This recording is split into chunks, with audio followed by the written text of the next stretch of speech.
आपली माणसं, आपला देश, पाहत रहा जनादेश. आज माझी आणि संजयजी केणेकर साहेबांची आमची दोघांचीही लक्षवेधी होती की हे जे ऑनलाईन गेम्स आहेत त्याच्यामुळे जी तरुण पिढी आहे 14, 15, 16 वर्षाची जे लहान मुलं मुली आहेत यांच्या मानसिकतेवरती त्याचा प्रचंड मोठा प्रमाणावरती एक प्रभाव होत असतो.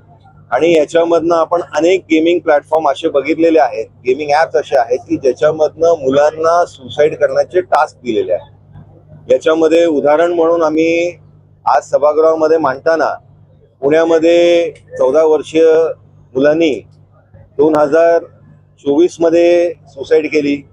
त्याच्यानंतर 2025 मध्येही ऑनलाईन गेमिंग ॲपमध्ये संभाजीनगरला एका मुलांनी 3.5 लाख रुपये गमावल्यानंतर सुसाईड केली.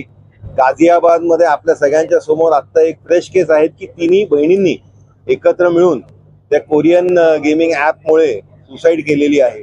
त्याच्यामुळे असे जे ॲप्स तयार करतात अशा गेमिंग कंपनीज वरती आणि त्यांच्या प्रोप्रायटर्स वरती 307 अन्वये IPC सेक्शन 306 अन्वये आणि त्याचबरोबर BNS कायदा 108 याच्या अन्वये गुन्हा नोंदवला गेला पाहिजे. अबेटमेंट टू सुसाईड याच्या माध्यमाने त्यांच्यावरती कारवाई झाली पाहिजे याची मागणी आम्ही केलेली आहे. कारण फक्त हे गेमिंग ॲप बॅन करून चालणार नाही.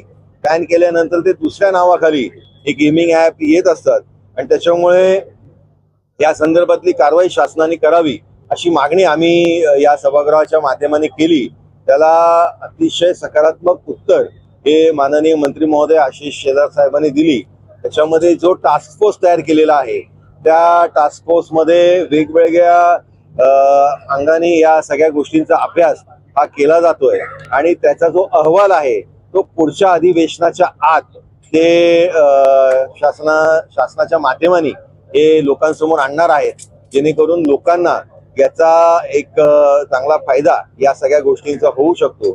त्याचबरोबर या 108 अन्वय या गुन्ह्यावरती त्यांच्यावरती गुन्हा नोंदवू शकता येईल का याच्याबद्दलही लॉ अँड ज्युडिशियरी बरोबर सल्लामसलत करून त्याच्यावरची पुढची कारवाई करण्याचं आश्वासन सभागृहाच्या समोर मंत्री महोदयांनी दिलेलं आहे. सर, एकंदरीत या प्रकरणामध्ये असे काही ऍपची नावं तुम्हाला माहिती आहेत का ज्यांच्या माध्यमातून अशा प्रकारे प्रवृत्त केले जात आहेत? आपल्याला असे काही कोरियन गेमिंग ॲप आहेत. ब्लूवेल नावाचा पहिलेचा जो ॲप होता तो आहे, गेटकीपर आहे, असे अनेक ॲप्स आहेत. मध्यंतरी तर रोबलोक्सच्या बद्दल पण बरेच पालकांनी आक्षेप घेतलेला आहे आणि त्याच्यामुळे असे जे जे गेमिंग ॲप्स आहेत की ज्याच्या प्लॅटफॉर्म्सवरती मुलांवरती एक प्रभाव होत असेल. कारण हे जे प्रोप्रायटर्स आहेत जे असे गेम्स तयार करतात ती विकृती आहे आणि अशा विकृत लोकांवरती कारवाई ही शासनाने केलीच पाहिजे.